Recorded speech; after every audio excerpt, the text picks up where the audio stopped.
Now that we have covered the 6 laws, it's time to look at the 7th law of success. This episode is a bit lengthy due to the fact that this law encompasses the 6 laws. This law will also cause you to revisit your goals and maybe prompt you to review or maybe redefine them. So buckle up, brace yourself for the exciting journey of the 7th law. Ultimately, we still need the 7th law. Yes, we may think that we have covered the 7th law. We may think that we are fine for the journey.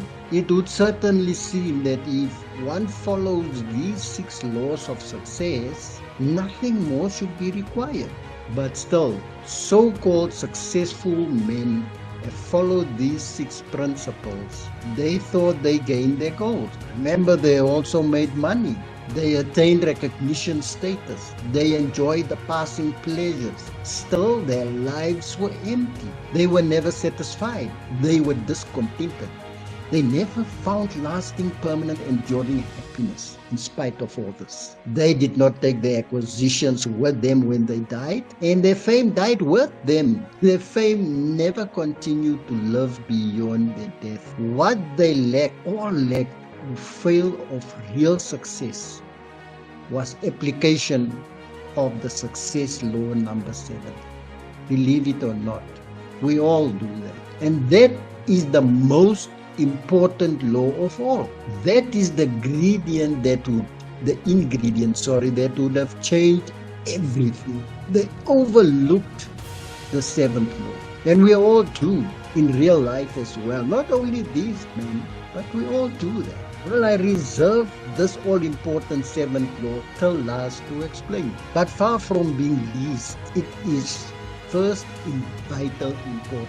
I have held it till now because, number 1, it is the very last one that people will acknowledge and apply. And number 2, being first in making possible real success, I want to state it last so that it will remain stamped in the mind of the listener. When serious illness strikes, people call the doctor. It is automatic for most to rely on human professional knowledge and skill. Isn't that true? On material drugs, medicines and knives. But finally, when the attending physician, perhaps with specialists called in collaboration, gravely shakes his head and says there is no more that medical science can do. It is now in the hands of a higher power. Then, at last, people cry desperately to the Creator God. Isn't that real? Isn't that true? Don't we then realize, perhaps if I turn to a God which some people claim is there, perhaps He will help me? Is it possible that the living God might be a factor in determining the success or failure of one's life? Few have thought so. Have you? People will ignore all their lives any idea of divine guidance and help. Yet, if one should find himself on a foodless and waterless raft after a shipwreck in mid-ocean, imagine that one.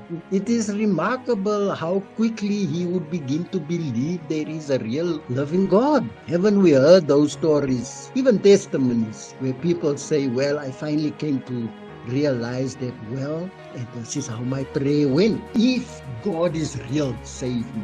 Didn't we heard of people praying that type of prayer? Yes, we did. In last resort and desperation, most people will cry out to Him whom they have ignored, disobeyed and set at naught all their lives. Wouldn't it seem axiomatic that if there is a compassionate, beneficent Creator standing ready and willing to give us emergency help as a last resort, it would have been more sensible to have sought His guidance and help all along. Yet some have acquired wealth, lived luxuriously, and then suddenly losing it all, turn finally to God in their economic distress. Now they found out, oh, there is a God and I can turn to Him. Suddenly losing all, turn finally to God in their economic stress. Others have committed suicide. Few, it seems, will ever rely on their Maker and life sustainer.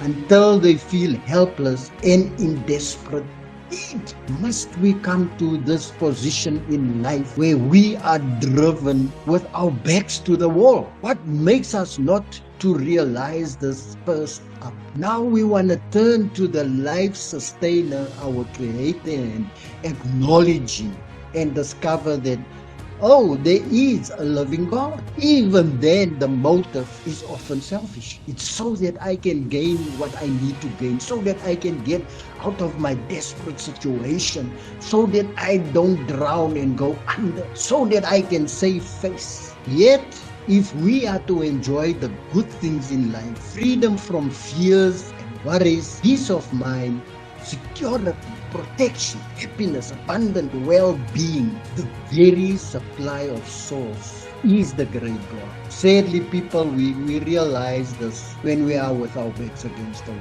when we have messed up, when we have wasted and squandered our resources, our youth, the good years of our lives. Now we realize, after all, there is more abundance, more joy, more peace, more success with God in my book. In our day of modern science, sophistication and vanity, it has not been fashionable to believe in the make. Yes, our society dictates this. If we live in the world of business, success, be it education, be it your career, be it an ambition, if you live in that world of so-called success, God does not exist. And yet this is a deceived world. Knowledge of God has found little or no place in the modern education. They ascribe education and theories and philosophies to men whom they call educated, but it is God who gives you wisdom. And so the all-important 7 law of success nevertheless is having contact with and the guidance and continuous help of God. And the person who does put this all-important 7th law last is very probably dooming his life to failure at the end. Isn't that true? You've come to the end of your life and now you want to discover that you should have put God first. It's late. It's maybe not too late, but it's late. Why of first importance? Look again at the very first law as it has been listed here. It is not merely choosing a goal. And I've mentioned this several times. It is not choosing a goal. It is choosing the right goal. I want to emphasize that again. It is setting as one's life aim the right goal. Recall, I emphasized, it must be the right goal because you are going to do it for life. The successful of this world all had their goal, but their goals led to material ends. They sought happiness in vanity, pride, or status, material acquisitions, physical activities, and pursuits. They sought the approbation of people. But you know what? At the end of the day, people are human, and their lives are temporary. Why would you put your trust in men? Material objects too are not enduring, but wax old until consigned to disuse. It comes to an end, people. The main goals of those supposed to be successful in the world usually are 2. Vanity, desire for status, and money with the material things they can buy. But happiness is not material. Money is not its source. Vanity, as Solomon observed, and remember I often quoted him, is like striving after wind.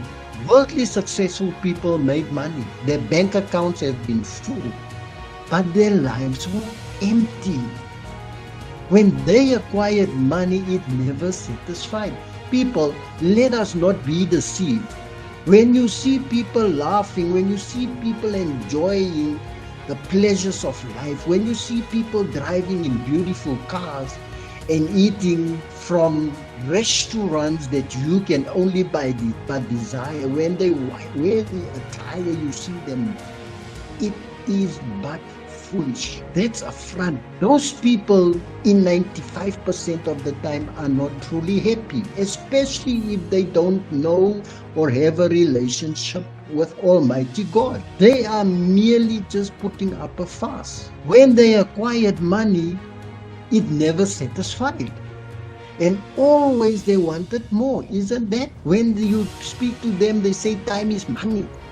I have to keep busy. I cannot afford. How many of them have lost their families, have lost valuable relationships, all because they're chasing this thing that they call success. These monetary victories and material acquisitions gave, of course, a thrill of satisfaction, definitely. But it never lasted. This lifelong struggle, this constant striving after win, striving after false values, left in its wake a trail of fears and worries, apprehensions, disappointments, heartaches, troubled consciences, discontent, empty life, frustration, and then finally death. Oh yes, of course there were pleasures. Yes, I just mentioned it. Moments of excitement, periods of enjoyment. There were occasional thrills, temporary sensations of delight, but always they were followed by periods of depression. Isn't that true? Always a gnawing inner soul hunger returned. This in turn drove them to seek satisfaction in these 1,001 events in the world's world of material pleasures and pastimes. Yet these never filled the void. They never satisfied the real inner hunger. As I have said before, God created that vacuum so that He alone can fill it. No one can fill that vacuum. Not your father, not your mother, not the pleasures of this world, not the spouse, not the success, not the achievements, nothing. Only God. These people probably didn't realize it. That's why they were constantly chasing for more. But the hunger was spiritual. And spiritual hunger is never satisfied by material food. The successful of this world applied 6 of the success laws, but they left God out of the picture and the happiness of real success out of their lives. It seems almost no one today realizes how and why we were made. Do you?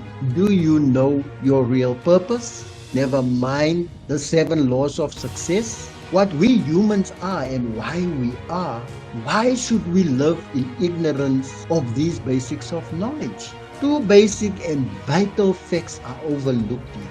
Number 1, while man was made a material being of the dust of the ground, sustained by eating material food and drinking material water, he was made also to need spiritual food and to drink of the living waters of God's Spirit. Remember when God created you, way back in Genesis from chapter 2, He breathed into us His Spirit. Without these spiritual needs, man cannot be truly and continually happy. Nothing else satisfies.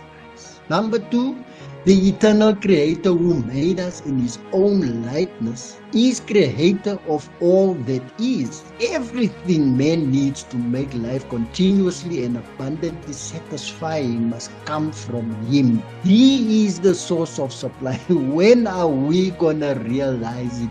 Only God is the source of supply. Not your material possessions, not your achievements, not your family, not anything else in this world. He is the giver of everything.